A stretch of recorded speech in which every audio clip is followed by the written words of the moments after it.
नमस्कार। जब हम केमिस्ट्री की बात करते हैं तो दिमाग में अक्सर लैब कोट और टेस्ट ट्यूब्स आते हैं, है ना? पर क्या हो अगर मैं कहूं कि इसकी जड़ें हजारों साल पुरानी हैं। आज की हमारी इस पड़ताल में हम समय में पीछे चलेंगे और उन प्राचीन जड़ों को खोजेंगे जो आज भी हमारे विज्ञान को सींच रही हैं। तो चलिए इस हैरान कर देने वाली कहानी को शुरू करते हैं। तो चलिए सीधे एक बहुत बड़े सवाल से शुरुआत करते हैं। क्या परमाणु, मतलब एटम, इसका जो आइडिया है वो सबसे पहले भारत में पैदा हुआ था? यही वो सवाल है जो आज हमारी पूरी खोज का सेंटर पॉइंट होने वाला है। अच्छा, तो चलिए अब इसमें थोड़ा और गहराई से उतरते हैं। आज की मॉडर्न लैब से सदियों बल्कि हजारों साल पहले प्राचीन भारत में केमिस्ट्री का प्रैक्टिकल ज्ञान, मतलब जो असल में काम आए, वो अपने पीक पर था। और ये कोई सिर्फ किताबों में लिखी बातें नहीं थी, ये तो लोगों की रोजमर्रा की जिंदगी का एक बहुत जरूरी हिस्सा बन चुका था। जरा एक नज़र इस टाइमलाइन पर डालिए। मतलब सोचिए, सिंधु घाटी सभ्यता की एडवांस्ड पॉटरी और ईंटों से लेकर वैदिक काल में फर्मेंटेशन और कपड़ों को रंगने की टेक्निक तक। फिर मौर्य साम्राज्य का हाई क्वालिटी स्टील और गुप्त साम्राज्य का वो शानदार दिल्ली का लौह स्तंभ जो आज तक खड़ा है। ये परंपरा सच में हजारों साल पुरानी है। और सुनिए, ये सिर्फ कही सुनी बातें या कहानियां नहीं हैं।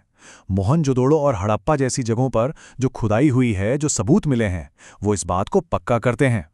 खासतौर पर उनकी मेटलर्जी, मतलब धातुओं को समझने और इस्तेमाल करने की कला, और वो जो चमकदार ग्लेज्ड मिट्टी के बर्तन बनाते थे, वाकई कमाल की मास्टरी थी वो। अब सबसे दिलचस्प बात पता है क्या है? ये कि सारा ज्ञान कितना ज्यादा प्रैक्टिकल था। मतलब सोना, चांदी, तांबा जैसी धातुओं को अयस्क से निकालना, उन्हें शुद्ध करना, फिर कांसे जैसी एडवांस्ड अलॉयज बनाना, ये सब उनके रोज के काम का हिस्सा था।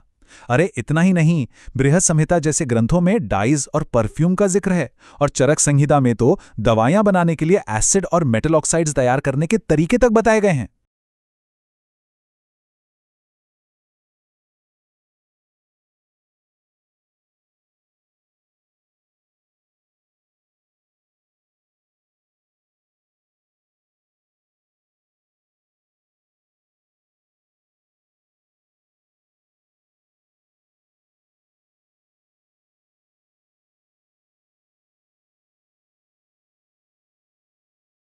ठीक है, तो अभी तक हमने प्रैक्टिकल केमिस्ट्री की बात की।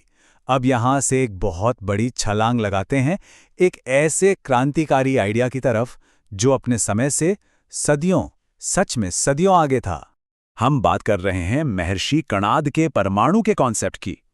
उन्होंने अपने वैशेषिक सूत्र में बताया कि परमाणु क्या है। ये किसी भी चीज का वो सबसे छोटा कण है जिसे और तोड़ा नहीं जा सकता, मतलब इनडिविजिबल।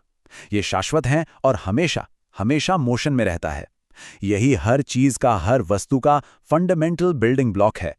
और उन्होंने ये कहा था लगभग 600 ईसा पूर्व में कि सृष्टि की हर एक चीज परमाणुओं से बनी है जो आपस में जुड़कर अणु यानी मॉलिक्यूल बनाते हैं। एक मिनट रुककर जरा सोचिए, ये आइडिया आज से 2500 साल से भी पहले कितना कितना ज्यादा क्रांतिकारी रहा होगा। अब जरा इस तुलना को देखिए। एक तरफ हैं महर्षि कणाद जिन्होंने परमाणु का सिद्धांत दिया, और दूसरी तरफ हैं जॉन डाल्टन जिन्हें हम मॉडर्न एटॉमिक थ्योरी का फादर कहते हैं। महर्षि कणाद ने यह बात कही लगभग 600 बीसीई में, और जॉन डाल्टन ने अपनी थ्योरी दी 1808 सी में। तो इसका मतलब क्या हुआ? मतलब ये कि दोनों के बीच लगभग 2500 साल का फासला है, पूरे 2500 साल। बस इसी बात से अंदाजा लगाया जा सकता है कि यह सोच अपने वक्त से कितनी ज्यादा आगे थी।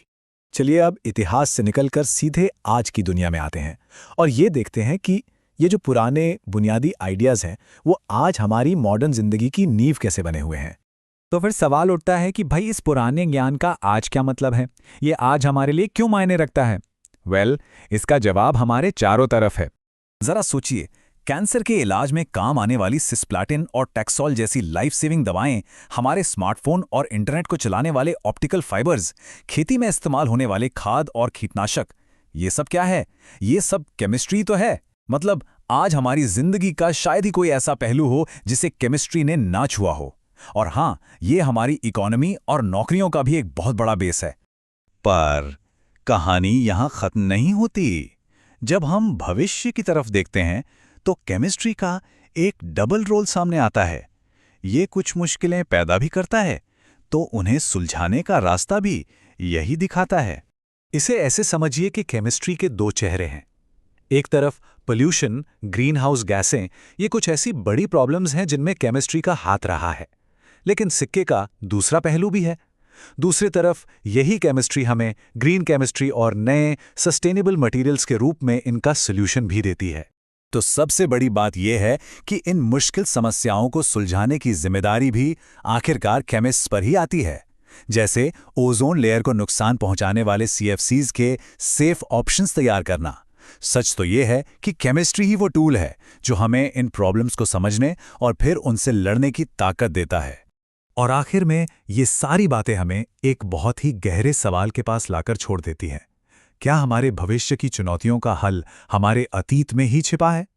ये सोचना वाकई दिलचस्प है कि शायद पुराने ज्ञान और भविष्य के इनोवेशन के बीच कोई गहरा, अनदेखा कनेक्शन हो।